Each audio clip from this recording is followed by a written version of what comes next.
पुराने जमाने की बात है जब लोग सादा जिंदगी गुजारा करते थे। गांव छोटे छोटे होते, मिट्टी के घर, खेतों में हरियाली और फिजा में सुकून भरी खुशबू।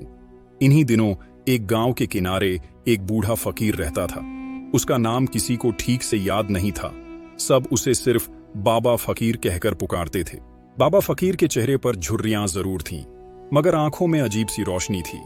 वो हर सुबह सूरज निकलने से पहले गांव की मस्जिद के करीब बैठ जाता, लकड़ी का एक छोटा सा कशकोल सामने रखता और नरम मुस्कुराहट के साथ आने जाने वालों को दुआ देता। उसके अल्फाज हमेशा यही होते, अल्लाह बरकत दे तुम्हारे रिज़्क़ में, तुम्हारे दिल में, तुम्हारे घरों में। उसके पास कुछ नहीं था, न घर, न खानदान, न दौलत, मगर दिल ऐसा जैसे सोना हो। बाबा फकीर का एक अजीब असूल था, जो भी उसे कुछ देता वो उसमें से थोड़ा सा हिस्सा सदका कर देता। लोग हैरान होते, बाबा तुम खुद फकीर हो, तुम सदका किसे देते हो? बाबा मुस्कुरा कर कहता, सदका सिर्फ अमीरों का नहीं होता बेटा, बरकत बांटने का नाम है, चीज की नहीं, नीयत की कीमत होती है। एक दिन एक किसान ने उसे रोटी का टुकड़ा दिया। बाबा ने आधी रोटी अपने करीब बैठे एक बच्चे को दे दी जो भूखा लग रहा था। बाबा तुम्हें खुद खाने को कम है, फिर क्यों दे देते हो? बच्चे ने पूछा।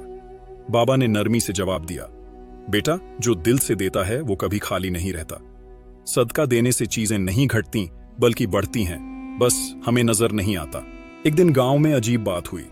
कई दिनों से बारिश नहीं हो रही थी, खेत सूखने लगे, कुएं खाली होने लगे, लोग परेशान थे। गांव के बड़े जमा हुए और कहने लगे, हम दुआ करेंगे, लेकिन पहले सब कुछ सदका देंगे ताकि अल्लाह की रहमत नाजिल हो। सबने अपने अपने घरों से कुछ न कुछ निकाला, कोई अनाज लाया, कोई कपड़े, कोई पैसे। बाबा फकीर के पास क्या था? सिर्फ एक पुरानी चादर, एक मिट्टी का प्याला और एक लकड़ी का कशकोल। वो बोला, मेरे पास देने को कुछ नहीं, मगर मैं अपना कशकोल सदका करता हूं, यही मेरा सब कुछ है। गांव के लोग हैरान रह गए। एक फकीर अपना कशकोल दे रहा था, यानी वो बर्तन जिससे वो जिंदगी का रिज़्क़ पाता था। अगले ही दिन बादलों ने आसमान को ढांप लिया। शाम होते होते बारिश शुरू हो गई। जमीन सीराब हुई, खेत हरे भरे हो गए और लोग खुशी से झूम उठे। सब कहने लगे, ये बाबा फकीर के सदके की बरकत है। लेकिन बाबा खामोश रहा। वो सिर्फ मुस्कुराकर बोला, मैंने कुछ नहीं किया, अल्लाह ने रहम किया है। सदका तो बस दिल के दरवाजे खोलता है, बाकी सब उसका करम है। कुछ दिन बाद गांव के रईस का बेटा शिकार पर गया। रास्ते में एक बड़ा सांप निकल आया। लड़का घबरा गया, घोड़ा बेकाबू हो गया और लड़का नीचे गिर पड़ा। वो जख्मी तो नहीं हुआ मगर बहुत डर गया। जब वो वापस आया तो रईस ने बाबा फकीर से कहा, बाबा मेरा बेटा महफूज रहा, मैंने सुना है तुम्हारे सदके से बरकत होती है, ये कुछ रुपए लो, दुआ देना कि मेरा घर हमेशा महफूज रहे। बाबा ने वो रकम ली, मगर फौरन मस्जिद के दरवाजे पर बैठे दूसरे फकीर को आधी दे दी। कुछ लोगों ने देखा तो कहा, बाबा तुम पागल हो, अभी पैसे मिले और फौरन बांट दिए। बाबा मुस्कुराया, ये मेरा नहीं, अल्लाह का रिज़्क़ है। जो चीज रुक जाए वो सड़ने लगती है, जो बहे वो पाक रहती है। रिज़्क़ भी पानी की तरह है, बहता रहे तो बरकत रहती है। वक्त गुजरता गया।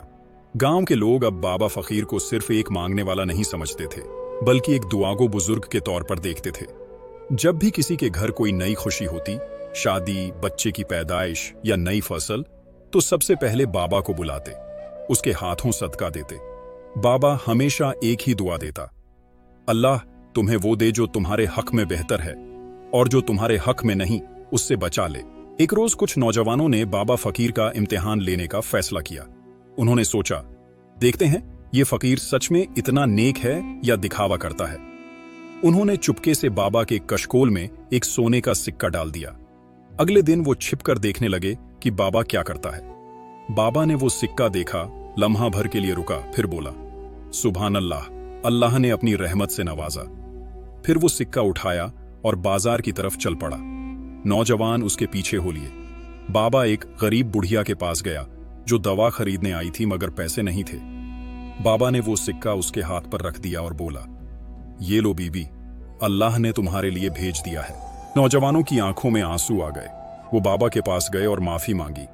बाबा मुस्कुराया, बेटो तुमने अच्छा किया, आजमाइश ईमान को चमकाती है, और याद रखो सदका सिर्फ माल नहीं, नीयत का नाम है। तुमने भी नेकी की, कि तुमने किसी के ईमान की कद्र देखी। वक्त गुजरता गया, बाबा फकीर बूढ़ा से बूढ़ा होता गया, मगर उसके चेहरे की रोशनी बढ़ती गई। एक दिन एक काफिला गांव से गुजरा, उनमें एक ताजिर भी था। वो बाबा के पास आकर बैठ गया। बाबा, मैं बहुत दौलतमंद हूं, मगर दिल बेचैन है। कहो, क्या करूं कि दिल को चैन मिले? बाबा ने नरमी से कहा, सदका कर, मगर इस नीयत से नहीं कि तेरी दौलत बढ़े, बल्कि इस नीयत से कि तेरे दिल की घुटन कम हो। जब दिल दूसरों का दर्द बांटता है तो खुद हल्का हो जाता है। ताजिर ने वादा किया कि वो रोजाना कुछ न कुछ सदका करेगा। कुछ दिन बाद वो वापस आया, उसके चेहरे पर इत्मीनान था। बाबा, अब दिल को सुकून है। वाकई देने में जो खुशी है वो लेने में नहीं। बाबा मुस्कुराया। यही तो सदके की बरकत है बेटा। सदका सिर्फ दूसरों का नहीं, इंसान का अपना इलाज है। आहिस्ता आहिस्ता पूरे गांव का मिजाज बदल गया। अब लोग फख्र से नहीं, खुलूस से देते थे। जो खेतों से अनाज लाता वो पहले मुहताजों में बांटता। जो औरत रोटी पकाती वो एक निवाला सदके के लिए अलग रखती। नतीजा ये हुआ कि गांव में कभी फाका ना हुआ, न झगड़े न हसद। हर घर में सुकून और मोहब्बत थी। लोग कहते, ये सब बाबा फकीर के सदके की बरकत है। बाबा कहता, नहीं, ये तुम सबकी नीयतों की बरकत है। मैं तो सिर्फ याद दिलाता हूं कि देने वाला हाथ हमेशा ऊपर होता है। एक दिन बाबा मस्जिद के सहन में बैठा सूरज गरूब होते देख रहा था। उसके शागिर्द ने पूछा, बाबा, तुमने सारी जिंदगी मांगा भी और दिया भी, क्या तुम्हें कभी अफसोस नहीं हुआ कि तुम्हारे पास कुछ अपना नहीं था? बाबा मुस्कुराया और बोला, बेटा, इंसान के पास अगर अल्लाह पर यकीन हो तो वो सबसे बड़ा खजाना है। मैं खाली नहीं था, मैं मुतमिन था, और मुतमिन दिल सबसे अमीर होता है। उस दिन बाबा ने एक छोटा सा पत्थर उठाया और शागिर्द के हाथ में दिया। ये ले, इस पर दुआ की है। जब कभी जिंदगी में तंगी आए, इसे देखना और याद रखना, सदका कभी झाया नहीं होता बल्कि लौट कर आता है। हमारे चैनल के प्यारे दोस्तों, आपका बहुत बहुत शुक्रिया कि आपने हमारी वीडियो को देखना पसंद किया। लेकिन हम आपसे एक छोटी सी रिक्वेस्ट करना चाहते हैं। अगर आपको हमारी वीडियो पसंद आती है तो हमारी इस वीडियो को लाइक कीजिए, और अगर आप हमारे चैनल पर नए हैं तो हमारे चैनल को सब्सक्राइब करें। आपका एक क्लिक ही हमारी हौसला अफजाई होता है। शुक्रिया।